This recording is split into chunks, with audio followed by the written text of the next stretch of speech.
Yeah, okay. Hello, I'm going to show you how to do a bandage above the knee for knee wounds today. So we're going to pretend Breeze here has a wound to the front of her knee, which means that we need to bandage up to about this level. And we can't just bandage here, otherwise it turns into a tourniquet and it also will slip down. So make sure everything's clean. I've done whatever I want to do for the wound. I'm going to put my primipora across. These are quite handy because they stick. You can do it several ways, but I like to start it at the bottom and create a tube that holds itself up, as well as being held up by sticky stuff. She's only a wee pony, so this is going to look like an over-the-top bandage. We like to overlap by about 2/3 to a half at each way around. So I go all the way up, and then I come down. I do a crisscross figure of 8 at this point. So it sort of looks like a cross from the front, and that's so that we don't end up with too much rub. If they rub anywhere, it's usually here and on this bony bit on the inside that you can see on the other side of the leg. So you want to make sure there's plenty of padding, but not too much tightness over that area. I'm going to use another roll soft, mostly because I'm demonstrating this. If it was a horse, we could probably get away with this if this was a pony. So we go again, having plenty of overlap, creating this sort of stacked approach. And do our little crisscross again, and get up to the top, and then I make my way back down again. Plenty of overlap. The end will usually just sit itself flat. Then I do get my cotton wool that I've already unravelled. You can start at the top or the bottom, it doesn't matter. And this will often stick reasonably well to the stuff underneath. So make sure I've got one full run around there, and then I go on an angle down. And I want the bottom part of this cotton wool to be in line with the bottom of my bandage.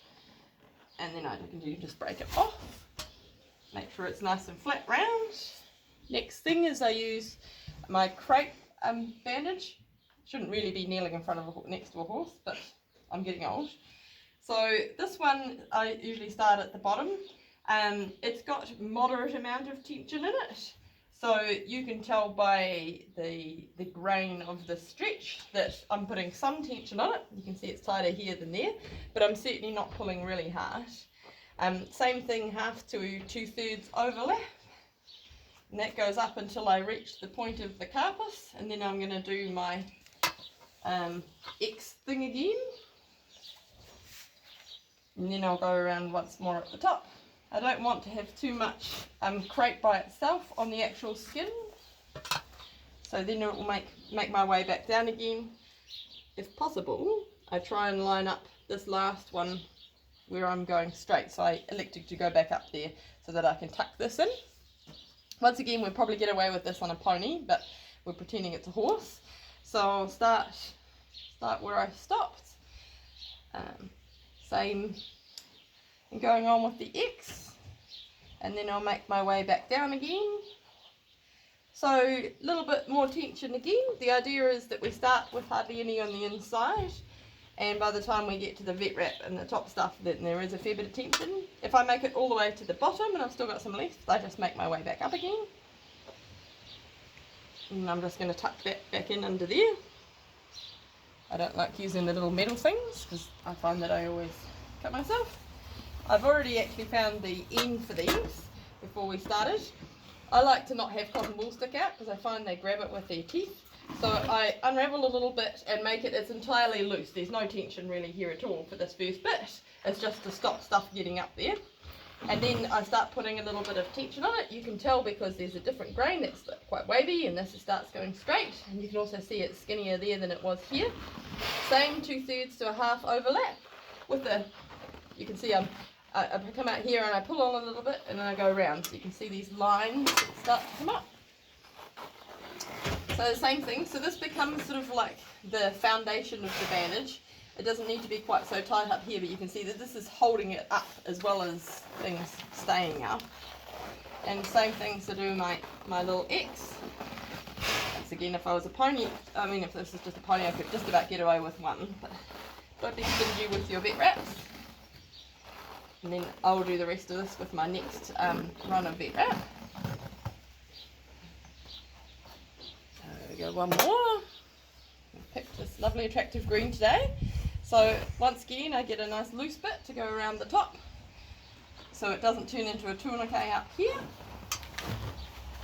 This is only slightly tensioned up the top, and to do another X and just once around, I don't know if you can swing to the front, you'll see that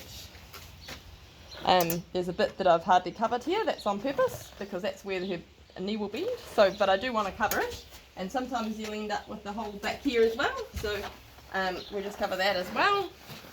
And then the rest of our bandage will just be making our way back down the leg.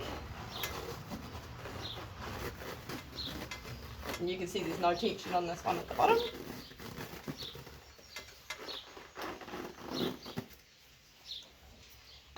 So I shouldn't be able to move this, which I can't. Should be able to easily get my finger in up the top and up the bottom, which I can.